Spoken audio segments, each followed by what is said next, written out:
Bonjour Jules Denis Onana et merci de nous recevoir et surtout merci d'avoir accepté notre invitation sur Diaf TV. Vous êtes d'ailleurs un ancien lion indomptable. Vous avez été en Coupe du Monde 90 avec les Lions en Italie.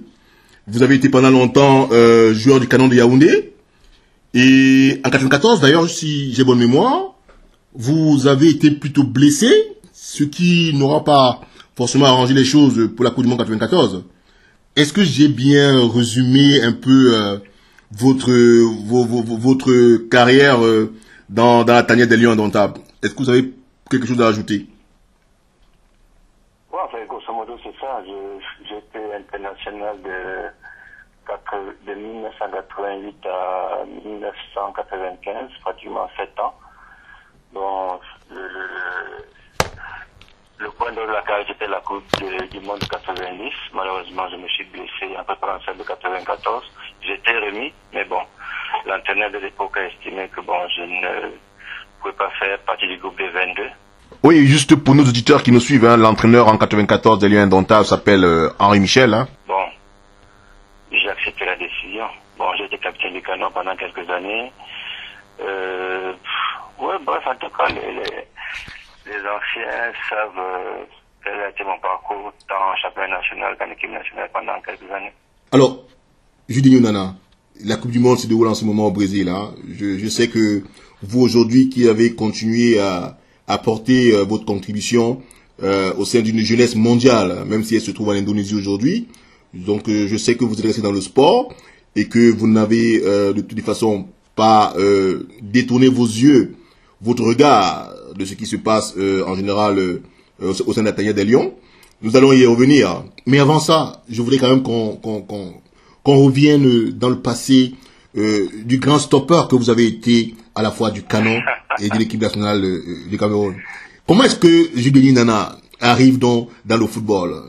Est-ce qu'on peut comprendre comment ça s'est fait, votre arrivée dans cette discipline qui constitue aujourd'hui au Cameroun le sport roi? Vous savez, je crois que chaque petit Africain à l'époque rêvait pensait savoir jouer au foot, rêvait de jouer au foot au plus haut niveau. Et vous savez, bon, au Cameroun, tout le monde est sportif, tout le monde adore le sport.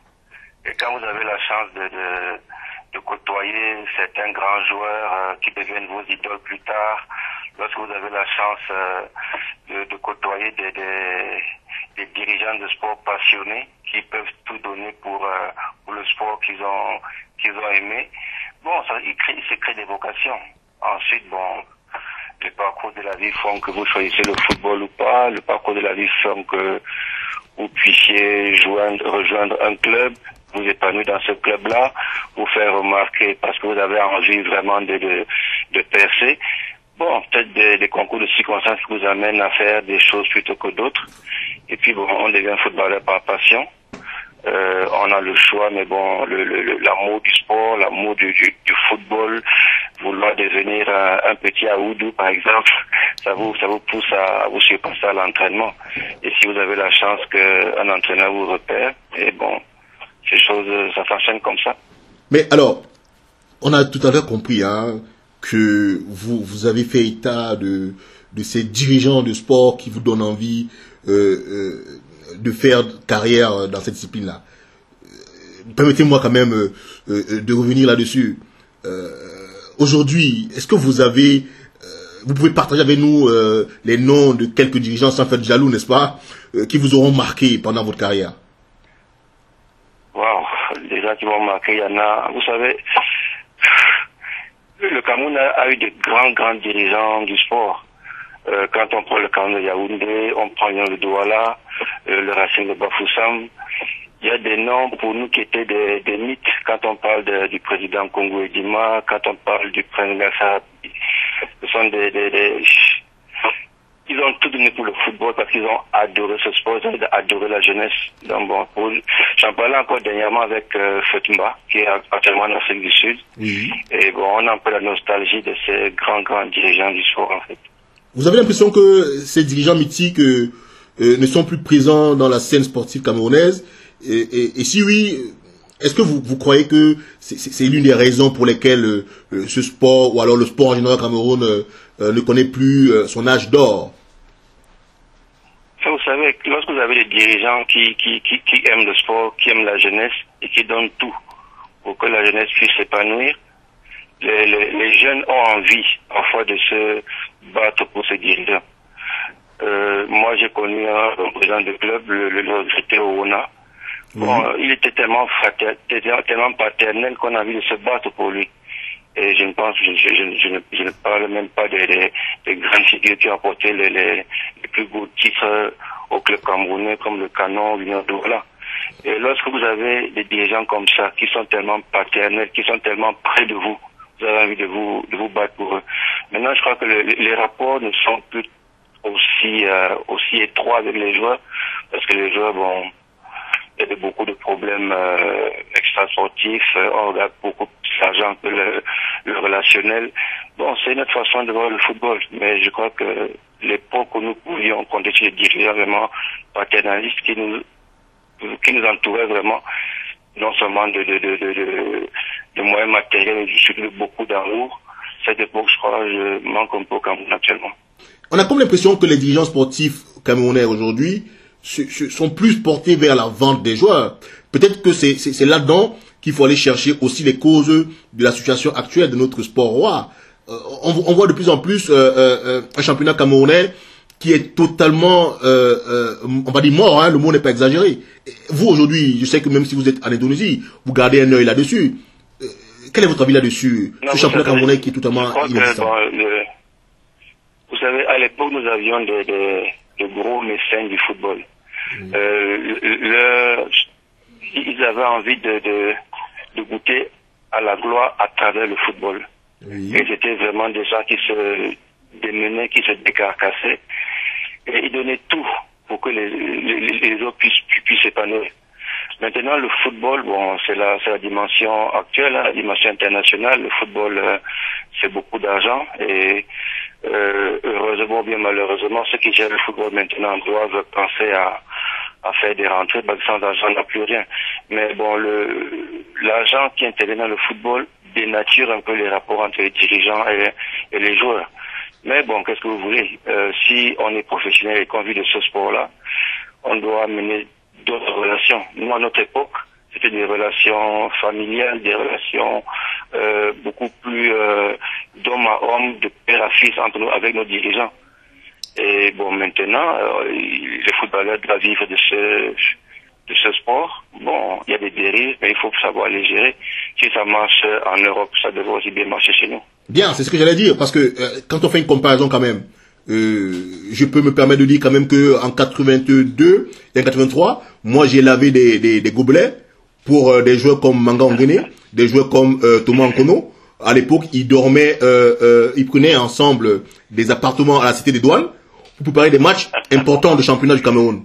Alors, et le résultat était là, et le football était flamboyant. D'accord, les joueurs aujourd'hui vivent de cet argent, mais eux aussi vivaient. Est-ce qu'il ne vous vient pas à l'esprit quand même de regretter que l'aspect financier ait pris une ampleur désastreuse dans le sport au Cameroun aujourd'hui? Même si on peut comprendre qu'il faut vivre de son sport.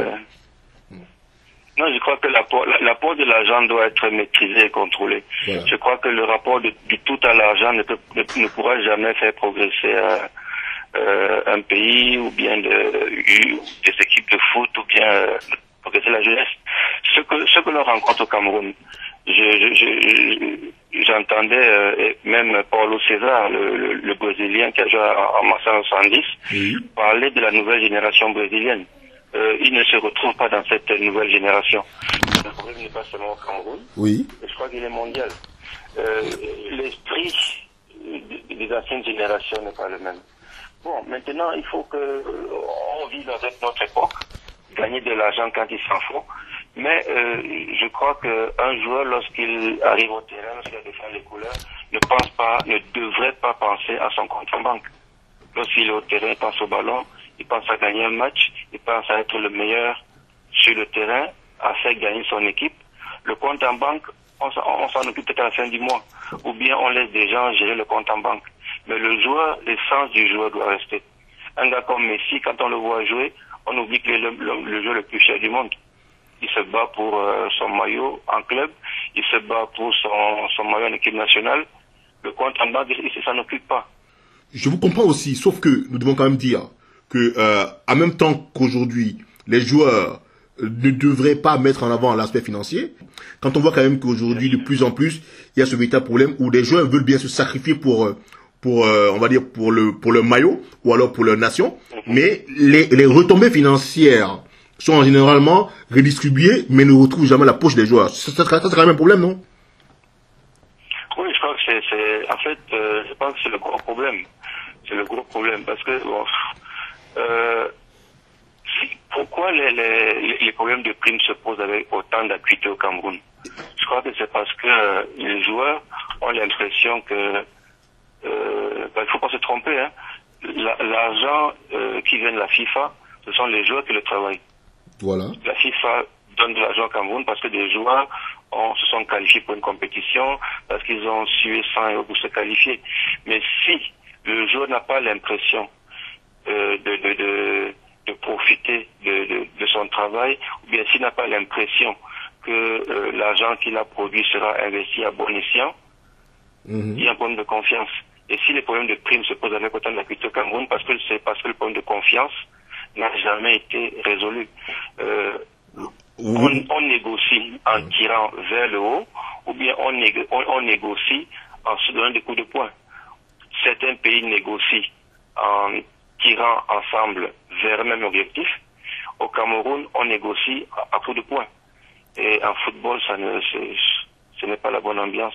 Oui, on a vu tout récemment encore avec le Ghana aussi, dont le problème n'est plus simplement un problème camerounais, visiblement. On a vu avec le Ghana, et depuis 2 jours, on le voit avec le Nigeria.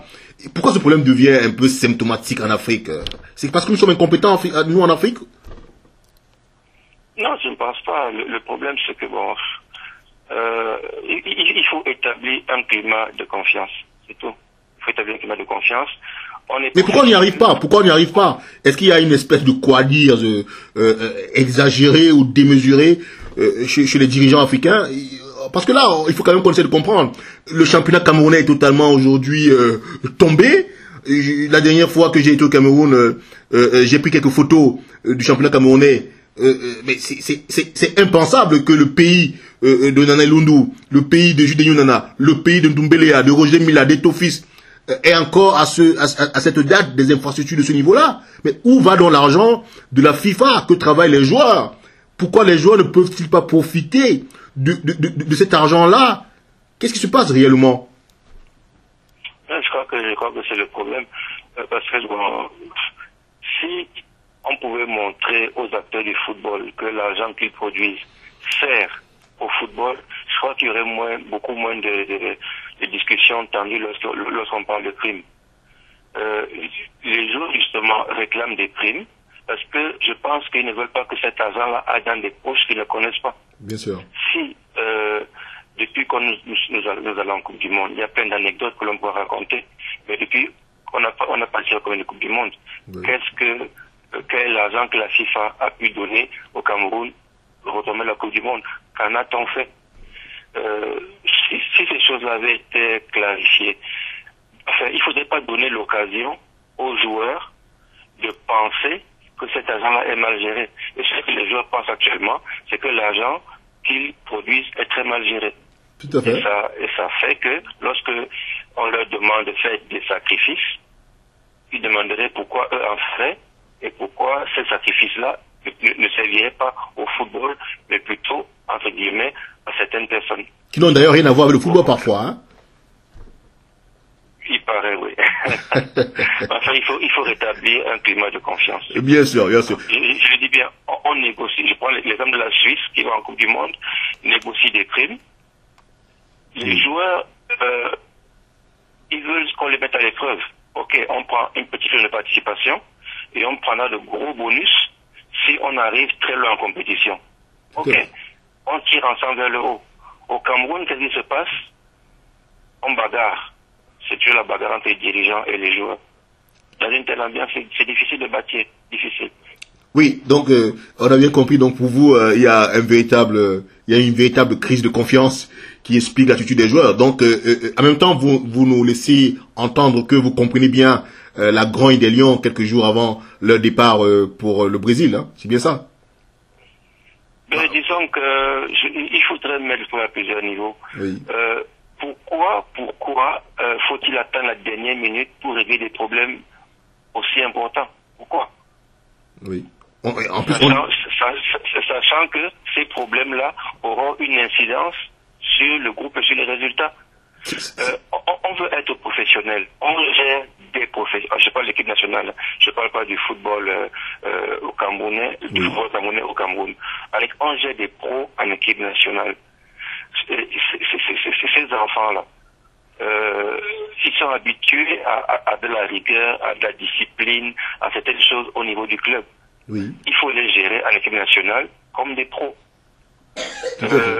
Nous, à l'époque, on pouvait encore accepter, et encore, que les choses aillent au jour le jour. On avait un esprit amateur, mais on a appris à devenir professionnel. Lorsqu'on a une exigence de résultats envers des joueurs, le plus simple est de les mettre dans les meilleures conditions. Sans vouloir défendre les joueurs, parce que bon, il y a d'autres considérations. Bien sûr. Mais chacun doit faire sa part de travail. On met les joueurs dans de bonnes conditions. Tout ce qui doit être fait est fait à temps et en heure. Et après, on voit. Vous êtes assez limpide, franchement. Vous êtes assez limpide sur ce point. On a bien compris. Chacun doit faire son travail. Mais aujourd'hui, Jules Nana, je vous ai lu il y a quelque temps. Vous avez salué donc l'arrivée de ce que vous avez vous-même appelé l'arrivée des sapeurs-pompiers dans la maison Lyon qui semblait brûler. Quand on voit la liste des personnes qui ont été mises ensemble pour travailler à mettre sur pied de façon définitive la Fédération camerounaise de football, qu'est-ce que cela vous inspire? On avait des agrégés dans ce comité de normalisation de football. Vous avez appelé ça sapeur-pompier. Quel est aujourd'hui votre avis? Quelles sont vos impressions aujourd'hui après ce qui semble être, entre guillemets, un échec du comité de normalisation? Bien, vous savez, lorsque ce comité a été mis en place, parce que la situation à Africa Foot était déjà délétère, donc il fallait faire quelque chose. À l'époque, on a salué la manif de la FIFA, la mise en place du comité, et on espérait que ce comité allait vraiment refondre les textes pour mettre à plat et mettre en place un système qui puisse marcher et amener le football camerounais vers des sommets. Bon, la plus grosse épreuve de ce championnat, de ce comité, la Coupe du Monde, et on voit que c'est un échec. Bon, peut-être les rouages du fonctionnement du comité n'ont pas marché comme il fallait, mais bon, là il faut savoir ce qu'il faut faire. Gérer le football, c'est comprendre les problèmes du football. On n'a pas besoin d'être alors vous dites intellectuel pour les bien comprendre. Sûr, vous dites exactement ce qu'on dit partout. Avant de résoudre un problème, il faut l'avoir identifié. Alors, est-ce qu'il n'y a pas jusqu'ici eu des experts pour voir ce qui semble être une évidence comme problème du football camerounais? Parce que là, vous nous dites, gérer le football, c'est comprendre les problèmes. Est-ce qu'ils n'ont pas compris le problème? Visiblement, ils n'ont pas compris les problèmes. Visiblement. Parce que si on comprend les problèmes, on y apporte des solutions. Je ne pense pas qu'ils aient apporté des solutions. Oui. Qu'est-ce que vous pensez aujourd'hui? Des solutions pour un mal qui n'existait pas, ou bien ils sont trompés ils n'ont pas su identifier le mal. La preuve est qu'ils n'ont pas apporté de solution. Oui, mais Jules Nana, encore une fois, dites-moi, aujourd'hui, vous êtes en Indonésie, avec toute votre expertise, vous vous retrouvez en Indonésie aujourd'hui. Au même moment, on voit qu'en Afrique, certains d'ailleurs, on peut appeler, n'est-ce pas, vos promotionnaires, des Stéphane Keshi, on joue aussi quand vous jouez. Quand on va un peu plus loin en France, on voit des Deschamps entraîner l'équipe nationale des Lions. Et qu'est-ce que cela vous inspire comme sentiment de constater que dans votre propre pays, on accorde très peu de considération à des expertises comme les vôtres, aux enfants qui ont mouillé leur maillot pour l'équipe nationale du Cameroun. Hein, je veux comprendre comment vous vivez ça aujourd'hui. Vous m'avez parlé tout à l'heure de Funback hier en Afrique du Sud. Hein. qu'est-ce qu'il y a comme problème? Pourquoi on ne vous fait pas confiance? Est-ce que vous n'êtes pas digne de confiance au Cameroun pour qu'on vous donne aussi les clés de la maison Lion Indomptable? En fait, je n'aurais peut-être pas une explication universelle, mais je pourrais avancer certains axes d'explication. Vous savez, vous parlez de Deschamps, vous parlez de Keshi, vous parlez de qui encore? On a Deschamps, on a Keshi, on a plusieurs anciens internationaux. Au Ghana, en Égypte, il y a toujours des coachs locaux. Oui, Apia et tout ça. On ne se parachute pas dirigeant, entraîneur de l'équipe nationale de football. On ne se parachute pas. Bon, les joueurs camerounais, beaucoup ont le potentiel pour être entraîneur national. François l'a été, Jacques l'est encore. Ils étaient tous des vices, hein. Ils étaient tous des adjoints quand même. Il faut qu'on précise que les décisions premières, c'était pas eux, hein. Oui, mais bon, je veux dire que les anciens joueurs ont le potentiel pour être... Je suis d'accord avec vous, mais pourquoi ils ne sont pas désignés comme en France? On a eu tout avant Deschamps, on a eu Laurent Blanc quand même. Pourquoi? Qu'est-ce qui fait cette crise de confiance vis-à-vis de vous, qui avez quand même une expertise et qui avez aussi l'amour de votre pays? La crise de confiance n'est pas des joueurs. Il faut demander aux dirigeants pourquoi ils n'ont pas le courage de nommer un ancien lion, un sportif qui a fait ses preuves à la tête de l'équipe nationale. C'est pour ça que je dis qu'on ne se nomme pas. Oui. Je crois que François, il a montré qu'il avait les capacités. Jacques, il est actuellement dans le staff. On peut trouver d'autres. Oui. Bonaventure Duncan. Bonaventure n'a pas déjà tout prouvé sur le terrain avec l'Union de Douala, champion du Cameroun. Avec l'Union de Douala, avec les sports de Bafan. Il a tout ce qu'il faut pour être là. Bon, maintenant, il faut que les dirigeants prennent le courage de pouvoir nommer quelqu'un. Oui. Tant que les dirigeants n'ont pas le courage de nommer un ancien, mais on va accepter ce que les dirigeants vont nommer. S'ils prennent un expatrié, c'est leur choix. Mais je pense que certains anciens joueurs ont la capacité d'être à ce poste-là aujourd'hui. Il faut juste avoir le courage de les nommer et de leur donner la possibilité de travailler.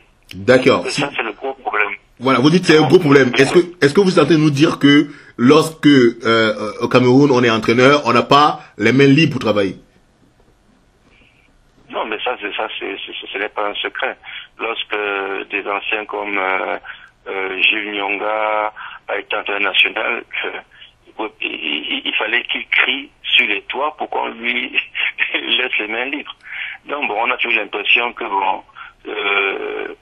lorsque c'est un ancien joueur, lorsque c'est un Camerounais qui est à la tête, on peut faire pression sur lui.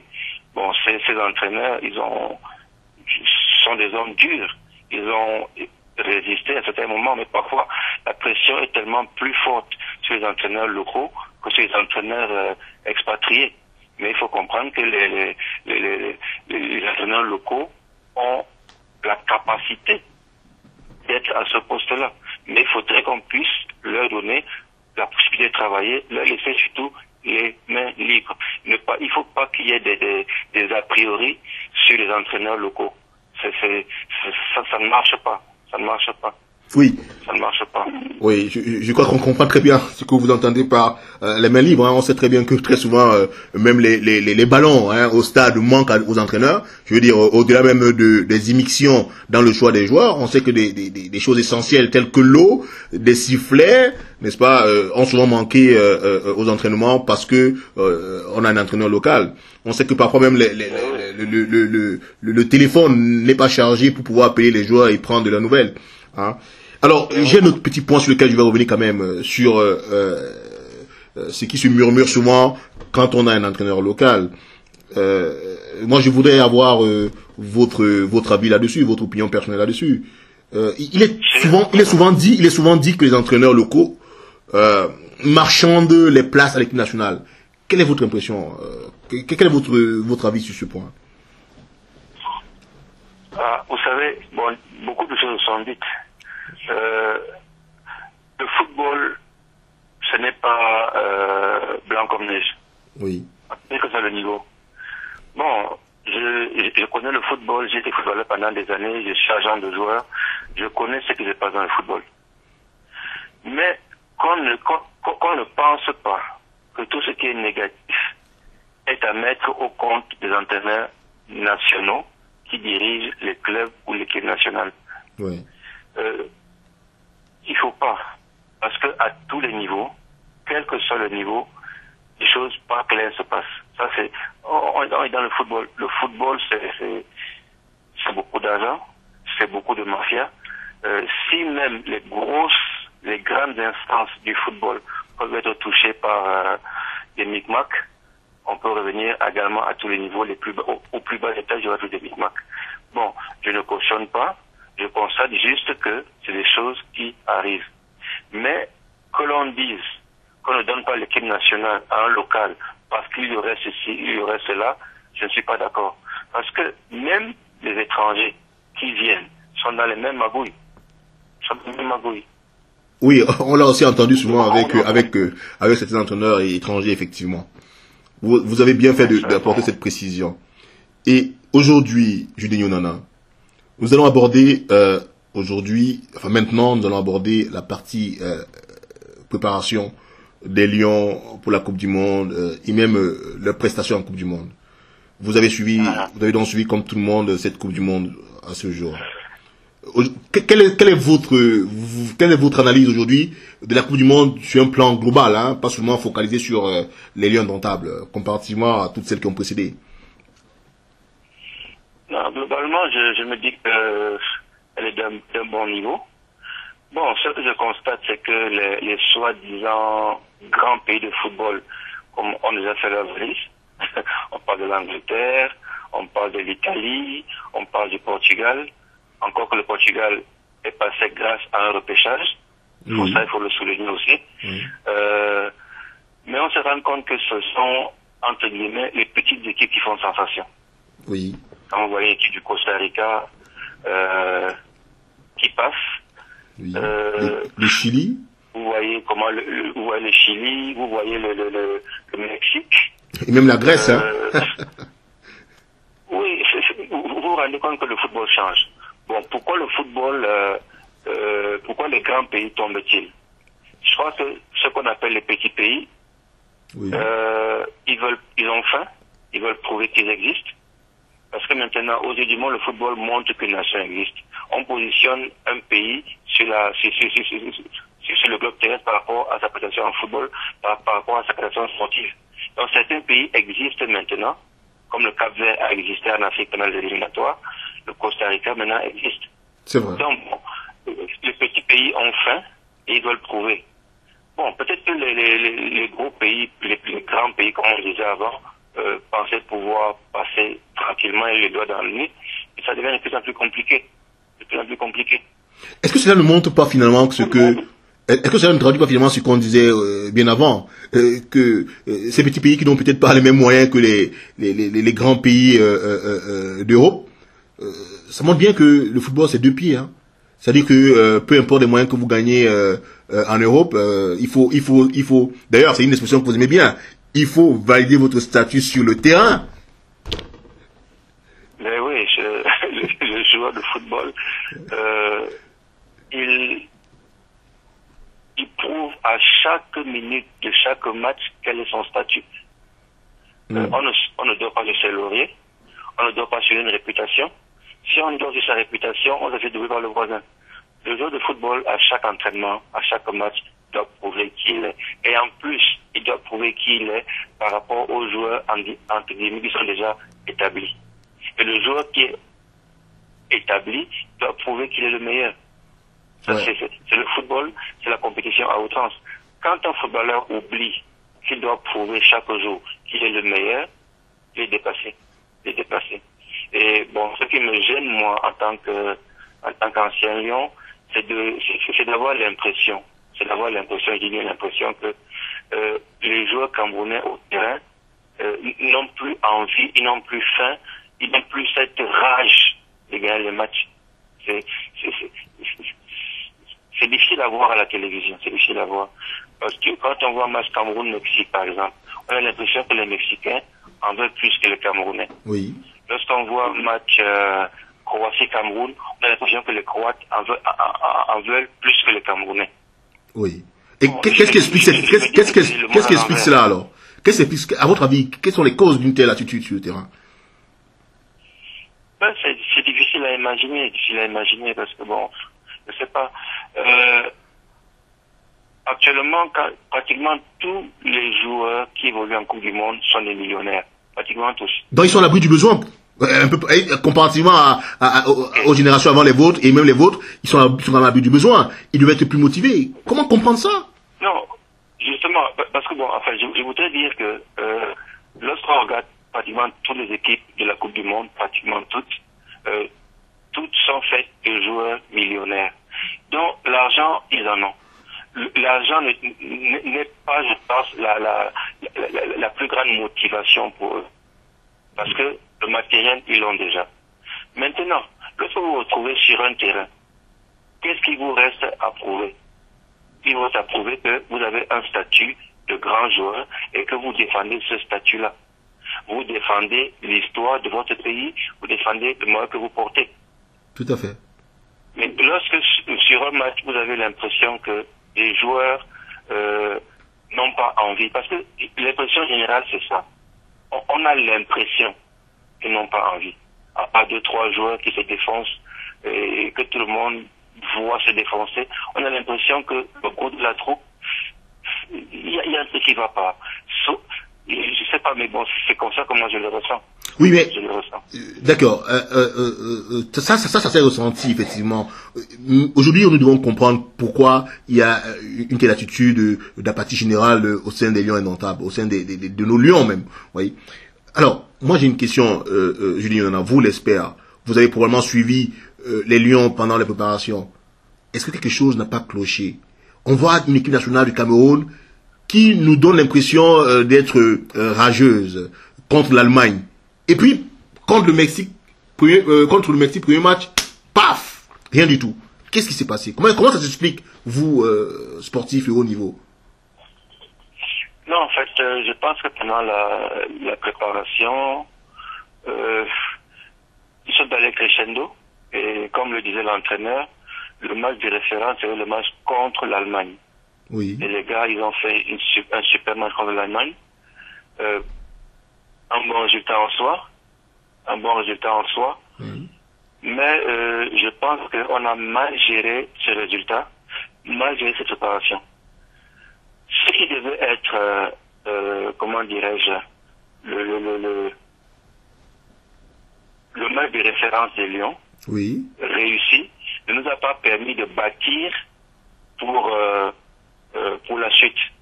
Qu'est-ce qui s'est passé? Les gars sont partis au Cameroun, oui, quartier libre, d'accord, petit match contre la Moldavie, oui, sans faveur.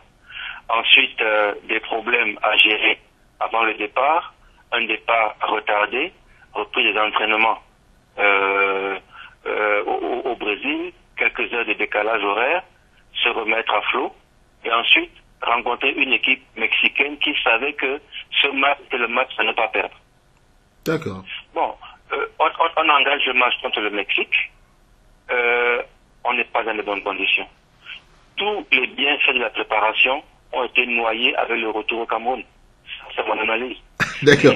Mais vous dites des choses assez pertinentes là. Vous depuis l'Indonésie, vous nous dites des choses qui se murmurent bien dans la tanière des Lions, parce que des indiscrétions que nous avons reçues il y a quelque temps confirment bien vos propos.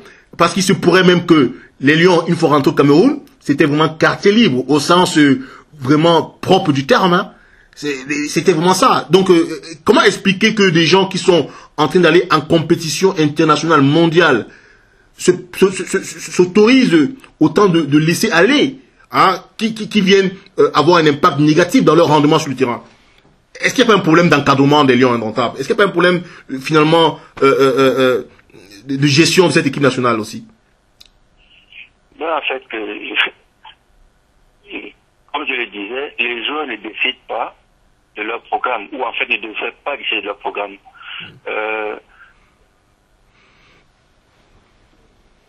On a mis un programme en place, on a mis une préparation, et on doit aller crescendo jusqu'à un certain moment, et ensuite récupérer pour entamer la dernière phase de préparation et exposer dès le premier match.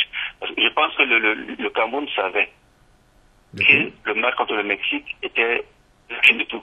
C'était le match à ne pas perdre. Il fallait au moins ne pas perdre ce match pour gagner ces chances de qualification. Parce que quand dans votre programme, vous avez le pays organisateur au troisième match, vous savez qu'il vous fait le plein de points sur les deux premiers. Ça n'a pas été fait. Donc, si on a un staff qui doit régler, qui doit prévoir, qui doit programmer et qui doit avoir des objectifs, vous ne pouvez pas aller sur un match plutôt. Parce que pour moi, le match contre le Mexique, je l'ai dit, on m'a invité à la télévision indonésienne pour commenter ce match. Et je l'ai dit. C'est-à-dire, ça, c'est le match à ne pas perdre. C'est le match le plus important pour nous. Si on le gagne, on y va. Si on perd, on oublie. On m'a dit, mais comment tu dis ça? J'ai dit, mais oui, ça, c'est le seul match. C'est le premier match de notre compétition et c'est le seul match à gagner. Vous avez eu raison. Bon, on a perdu ce jour. Oui, mais enfin, je suis quand même, enfin, je suis lion, je connais le football. Et pour moi, ça, ce sont des choses évidentes que le staff aurait dû savoir, aurait dû analyser, aurait dû faire comprendre aux joueurs. Mais à votre époque, ça se passait comment? À votre époque, ça se passait comment, Judy Nana? Quand vous rentriez au Cameroun, j'ai le souvenir que ça a été toujours pareil. C'est-à-dire qu'il y avait souvent quartier libre. Mais est-ce que vous vous laissiez aller à... En fait, oui. Non, je vous rappellerai que pour aller, par exemple, en Italie, oui, on a quitté le Cameroun 2 mois avant la compétition. On a fait un long stage, pratiquement près de 2 mois, en Yougoslavie, avant de rejoindre l'Italie. On n'a pas pu rentrer au Cameroun avant d'aller en Italie. Bon, on a été, en fait, bon, nous on avait l'esprit amateur à l'époque. On se disait peut-être qu'il faut nous enfermer pour ne pas qu'on fasse d'excès. Alors que dans notre tête, on était déjà concentré sur l'objectif. Bon, maintenant, peut-être que les dirigeants se disent qu'ils ont affaire à des professionnels et que. Sauf qu'il y a toujours une ligne directrice à suivre. Nous, on a été internés, on a été suivis, on est arrivé en Italie gonflé à bloc et nous savions que le premier match était le match à gagner. D'accord. Si on gagne, on continue. Si on perd, à l'époque encore, si on perdait, c'était normal. C'était un petit Cameroun face à la grosse Argentine. Mais nous voulions gagner ce match. Et malgré les petits problèmes de primes qui sont... Parce qu'en fait, il y a eu problème de primes, il y a eu grève, on a beaucoup de choix, une séance d'entraînement, mais on était focalisé sur l'objectif. Et ne pas s'entraîner avec le groupe, il ne suffit pas qu'on ne s'entraîne pas individuellement. Oui. Non, on voulait faire pression les dirigeants, mais en gardant nos atouts. Oui, Le 8 juin, on était prêts. On a montré qu'on voulait vraiment gagner ce match-là. Oui, d'autres discussions que nous avons eues, Judy Yonana, toujours parce que nous voulons quand même comparer. Nous avons des discussions depuis le Brésil, qui font état de ce que l'hôtel des Lions était une espèce de poulailler, au sens où chacun pouvait entrer comme il voulait, poser les problèmes aux joueurs, les empêchant de se reposer, de dormir. Est-ce que c'était pareil à votre époque? Parce que ces questions nous viennent des gens très proches des joueurs, et même les membres de la délégation pléthorique, n'est-ce pas, se retrouvaient pour la plupart dans le même hôtel que les joueurs, créant une broie, empêchant les joueurs de se concentrer. Qu'est-ce que cela vous inspire? Était-ce pareil avec vous? Non, je crois que bon, à l'époque, nous avions... Vous savez, si vous étiez le Cameroun 2 mois avant la compétition, vous n'avez pas amené toute une cohorte de personnes pour vous suivre. Bon, on est pas un petit groupe de joueurs, on a éliminé ceux qui devaient être éliminés. Lorsqu'on a rejoint l'Italie, on était dans notre bulle. En fait, à l'époque, bon, c'était l'équipe du Cameroun, mais nous savions que nous ne serions pas champions du monde. Oui. Bon, notre hôtel, on n'était pas tellement perturbé. On a commencé à gagner. Les spectateurs ont commencé à venir, mais il laissait quand même, bon, il y a toujours une parenthèse où on peut aller vers les gens motivement dans notre bulle. Et à l'époque, on n'a pas été tellement dérangé par les supporters. Bon, on a eu quelques anciens joueurs qui venaient nous réconforter. Comme à l'époque, Docteur était venu, Aoudou était venu, quelques anciens. Mais c'était vraiment la grande famille sportive. Oui. Il n'y avait pas cette ébullition tout autour des Lions qui dérangeait. Mais je le répète, il y a un staff qui doit protéger les joueurs, parfois même qui doit protéger les joueurs contre eux-mêmes. Je me rappelle, il y a le joueur uruguayen qui s'est évanoui pendant le match, un match de poule. Oui. Le défenseur uruguayen. Oui. Il tombe évanoui, on le réanime, l'entraîneur prépare le changement. Le joueur se réveille, il dit non, ne me remplacez pas, on le remet au terrain. J'ai lu un article de FIFPro, Oui. l'association des joueurs, qui a dit il faut savoir protéger les joueurs même contre leur avis. Tout à fait. Ça veut dire que ce joueur qui s'est évanoui, il fallait le remplacer. Parce qu'on ne connaît pas les conséquences. Je veux donc dire par là qu'il y a un staff qui doit mettre des garde-fous et canevas pour protéger les joueurs même contre eux. Aujourd'hui, Julien Nana, au niveau, on va pas revenir sur le jeu, tout le monde peut tout dire. On a quand même un problème. Depuis 2000, l'équipe nationale du Cameroun est presque, on va dire, morte. Qu'est-ce qu'on fait pour la ressusciter? Quelles sont, à votre avis, les solutions pour ressusciter cette équipe nationale du Cameroun? Et même, pourquoi pas, pour redonner au sport dans notre pays ses lettres de noblesse. On a tout perdu au Cameroun, hein, mais là, je voulais qu'on se focalise quand même sur l'équipe nationale du Cameroun. Vous, footballeurs, c'est quoi la solution aujourd'hui? Vous savez, en fait, mon analyse est la suivante.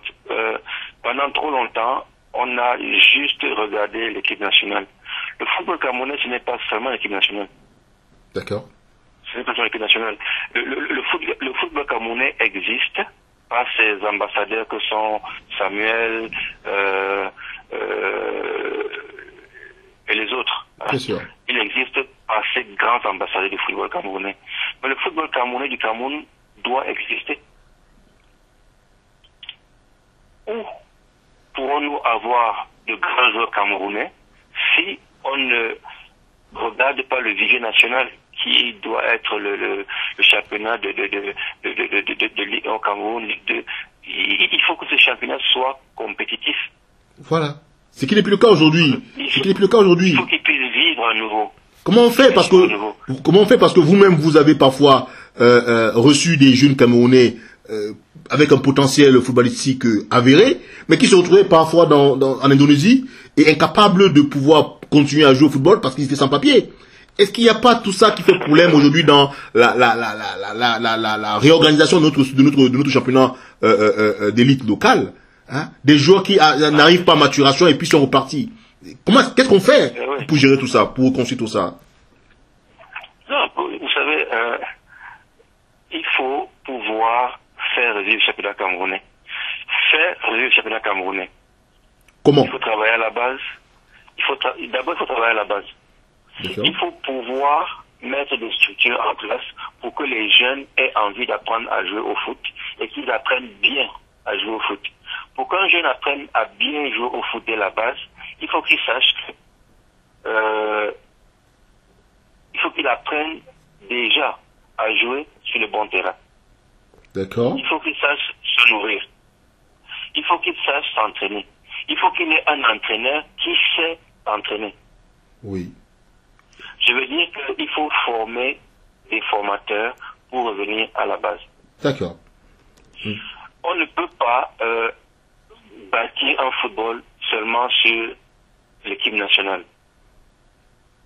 Il faut revenir à la base. Il faut travailler à la base, fabriquer des joueurs. Les joueurs camerounais sont talentueux. Maintenant, il faut que le talent de ces joueurs puisse être travaillé pour que ces joueurs puissent, pourquoi pas, grandir au Cameroun. Exactement. Bon. Maintenant, ça implique que les clubs aient des infrastructures. Tout à fait. Ça implique que ces clubs puissent rentabiliser les infrastructures. D'accord. Ça implique que le championnat puisse être rentable. Parce qu'il faudra pouvoir payer les joueurs, rentabiliser les infrastructures et investir dans la formation.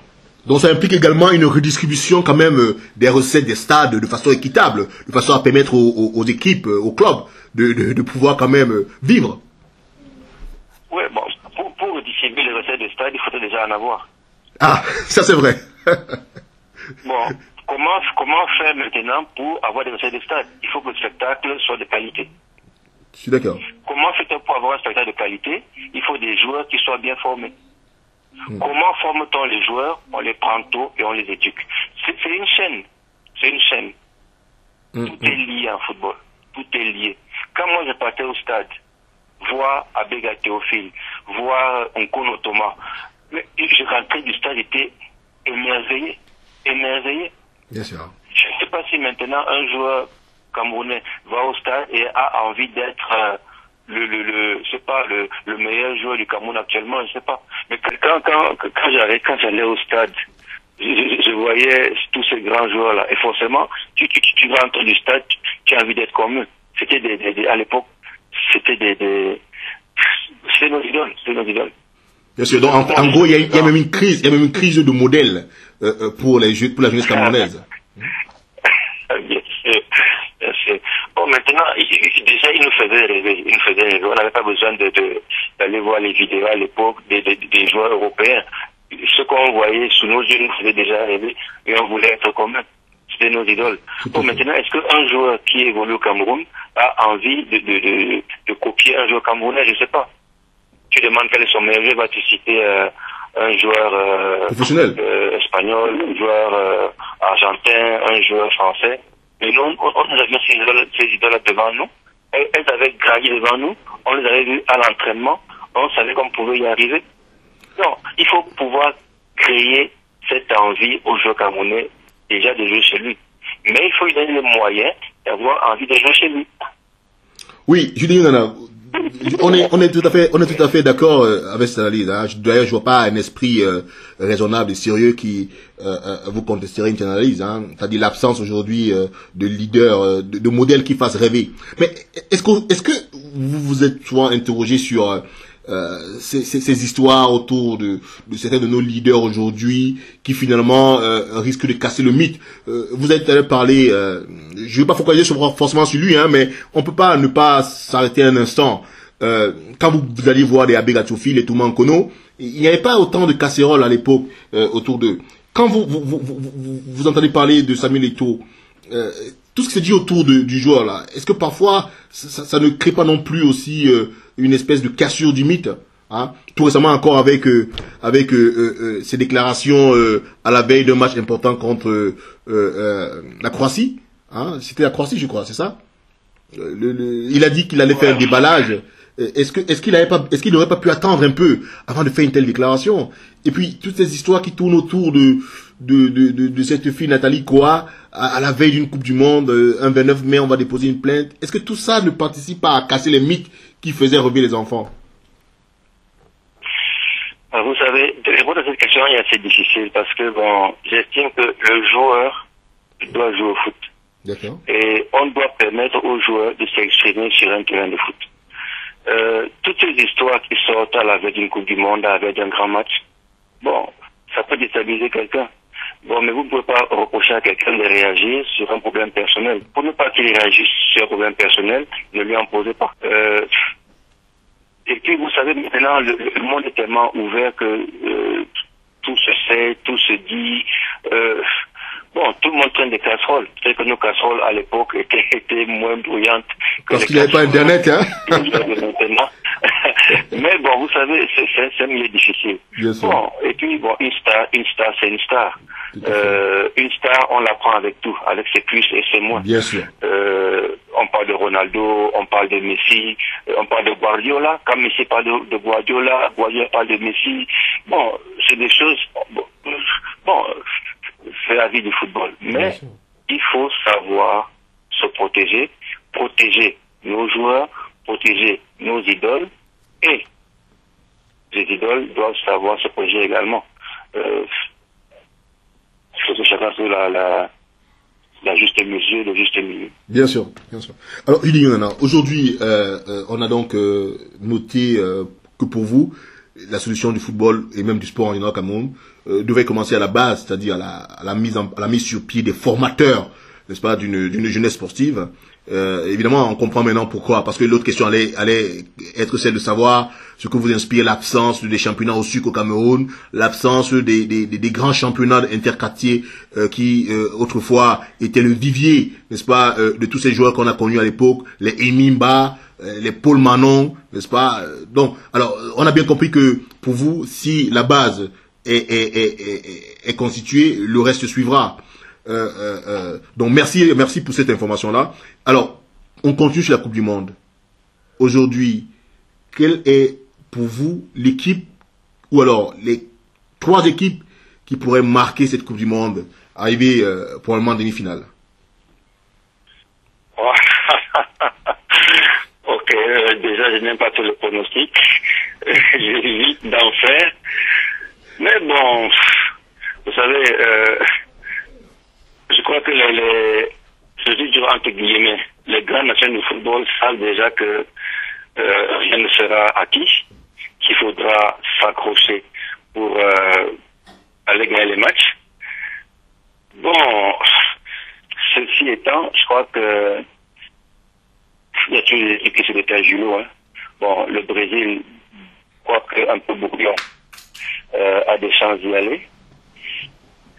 La France, avec Deschamps, et après avoir évacué tous ces démons, a des chances d'y aller. Par exemple, le Nigeria, je ne pense pas que le Nigeria puisse passer, mais bon, je le souhaite grandement. De l'autre côté, on pourrait avoir les Pays-Bas, qui ont fait grosse impression. L'Argentine, parce qu'ils ont Messi, ça va de soi. D'accord. Oui, je m'en tiendrai à ces 4 équipes-là. D'accord. Donc en gros, on aura au final 2 équipes sud-américaines et puis 2 équipes européennes, hein, notamment la France et la Hollande, et puis de l'autre côté le Brésil et l'Argentine en fait. Ouais, déjà bon, la Colombie, les Uruguay vont se neutraliser, le Brésil et le Chili vont se neutraliser. Bon, ça va éliminer quelques Sud-Américains, on verra après. D'accord. Mais on arrive presque au terme de cette longue interview.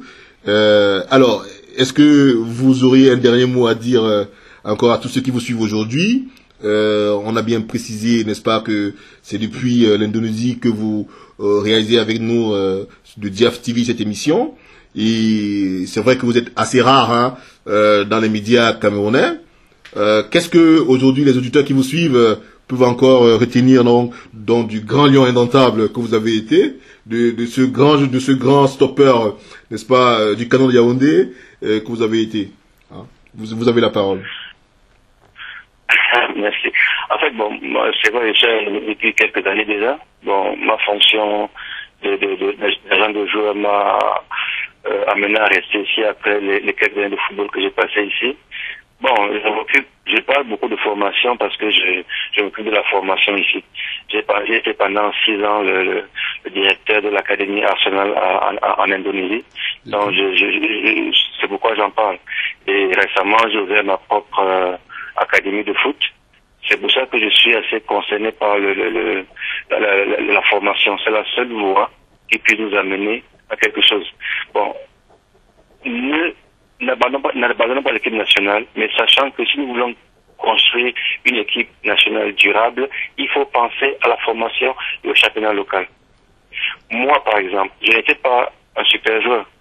Et quand on compare les joueurs locaux à l'époque, dont les conditions n'étaient même pas tellement différentes des joueurs locaux actuels, lorsqu'on allait jouer en équipe nationale, on avait toujours au moins 2-3 semaines de stage avant le match. Tout à fait. Ça nous permettait si on peut dire, de rattraper le niveau par rapport aux joueurs professionnels. Et en accumulant les stages, on se perfectionne, on maintient le niveau. Et comme à l'époque le championnat camerounais était un championnat de bonne qualité, ça fait que nous, au pays, on rivalisait avec les joueurs professionnels qui arrivaient 2-3 jours avant le match. Ce qui n'est plus possible aujourd'hui. Exactement. C'est pour ça que je dis qu'il faut avoir un œil particulier sur le championnat national, faire naître nos stars, les faire grandir dans un bon contexte sportif. D'accord. Bon, sinon, bon, j'ai confiance. Vous gardez espoir? Parce que le Cameroun, oui, j'ai espoir parce que le vivier camerounais est tellement important. Mais il faut savoir le réveiller. Il faut savoir où travailler. Il faut savoir comment travailler. Et les résultats, on va les goûter. On a trop dormi sur l'arbre des lions indoctables en oubliant de travailler nos racines. Il faut revenir à la base. Travailler. On a de bons formateurs au Cameroun. Il y a Michel, Kaham, il y a Nyonga, il y a tout ça, tout. Manga Ondene, Koundé Emmanuel, votre promotionnaire aussi. Tous ces gars-là. Oui, Koundé, tous sont là. Ils peuvent travailler à la base, nous aider à rebâtir. Les résultats, ils viendront en temps et en heure. Mais il faut revenir aux fondamentaux. Et surtout, rétablir un climat de confiance entre les clubs, les joueurs, la Ligue de football, la fédération. Si le contrat de confiance n'est pas signé entre toutes les composantes du football, il sera dur pour nous de nous réveiller. Merci beaucoup pour toutes ces précisions. En gros, on a compris que le comité de normalisation ne peut pas à lui seul résoudre le problème de ce sport-là. Il est beaucoup plus dense que ça. Il commence à la base et non simplement à la fin. Hein. Est-ce qu'on peut donc conclure que finalement on a pourtant identifié le problème, mais les gens refusent de s'attaquer à un début de solution du dit problème? Parce que quand on nous propose le comité de normalisation pour résoudre un problème du football, qui pourtant est on va dire, sérieusement entamé à sa fondation, c'est comme si on refusait de trouver des solutions à notre mal. C'est ça le dernier mot. Hein. C'est difficile. Il faut commencer à la base et le reste suivra. Il faut avoir le courage de recommencer ou bien de commencer. Parce qu'on n'a jamais commencé à construire le football camerounais. Il faut avoir le courage de commencer. Ah, ça, c'est important le mot. Donc, merci Julien Nana sur ce mot, le courage de commencer, de recommencer le football camerounais. Au nom de toute la rédaction de DIAF TV, je vous dis encore merci Julien Nana d'avoir accepté notre entretien. Et tous mes remerciements également à Rosette Loé, sans qui cette interview n'aurait pas pu avoir lieu. Au revoir et bon week-end.